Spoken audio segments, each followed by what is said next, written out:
From the secret hidden bunker in the Rocky Mountains, I'm Michael Bain for Downrange Television and OutdoorChannel.com. And yes, we are 1 week away from finding out what rude beast is slouching toward Las Vegas. It's time to be born at the 2010 SHOT Show. For a start, this week, Para USA got some really good news. One thing that happens at SHOT every year is National Rifle Association publications, Shooting Illustrated and American Rifleman, give their Golden Bullseye Awards to the products that they think are the Ne Plus Ultra of the year.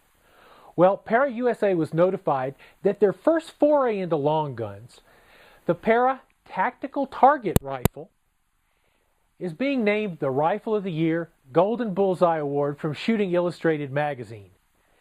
Now, obviously, the rifle was a real departure for Para USA, which made its bones with 1911s, starting with high-capacity, larger capacity 1911s, and expanding into a very large line of guns.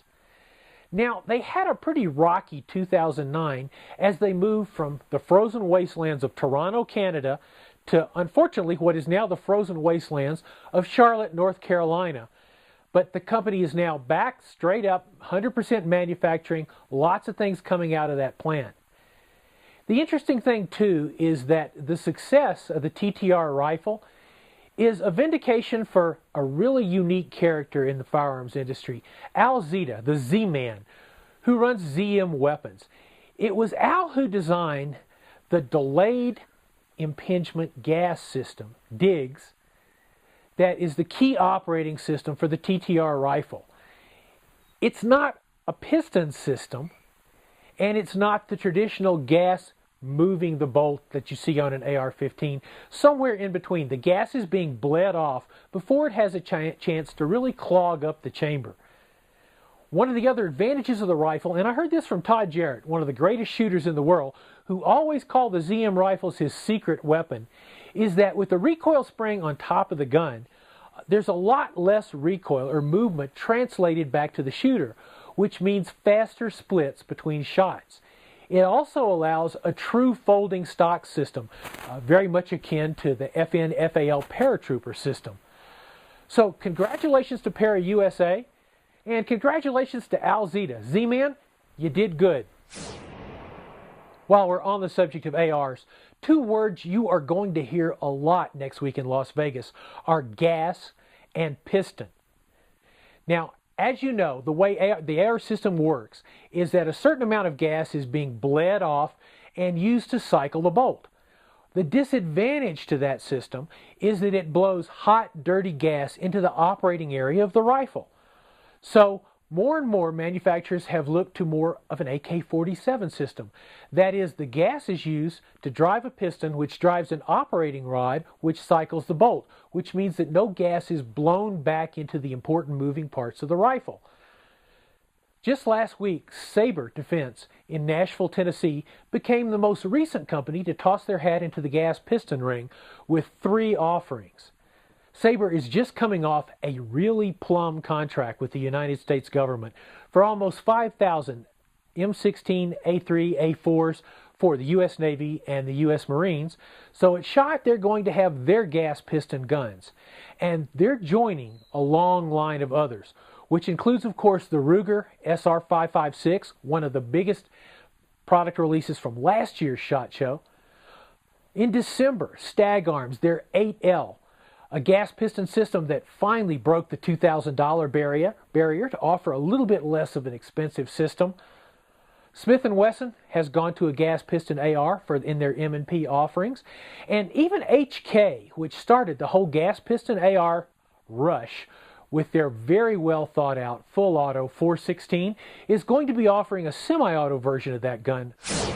Interestingly enough, Sig Sauer, which helped start the gas piston revolution 2 or 3 years ago with their SIG 556, has also come out with an AR-15 styled gas piston gun. So there's lots of them out there, lots to choose from.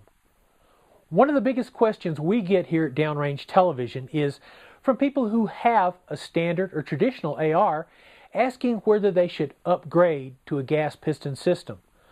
Well, The answer is, unless you're going to Afghanistan tomorrow afternoon and you have to use your own gun, no. The big advantage of a gas piston system is it's a little bit more resistant to clogging up in dirt, in sand. But if you're not in the sandbox, if you're not actually an operator, but rather you're sort of an everyday standard person like me, like shooters, we know how to keep traditional ARs running.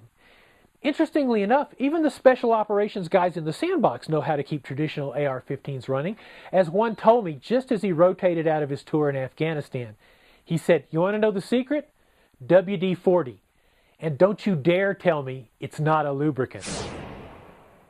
Last night, while I was sleeping like a baby, the little cherubs and seraphim came and whispered in my ear that one company was going to introduce more than a dozen new products it shot. Well, that snapped me right awake, so I went straight to the phone and I called Bob Morrison from Taurus International down in Miami because, number one, I figured Bob was the only guy crazy enough to try to introduce more than a dozen products it shot, and number two, last year at the height of the bubble, when everybody was standing pat because, hey, they couldn't make enough of the stuff they already sold to meet the demand, so why introduce new products? Taurus introduced 10 new products it shot and actually brought all of them to market.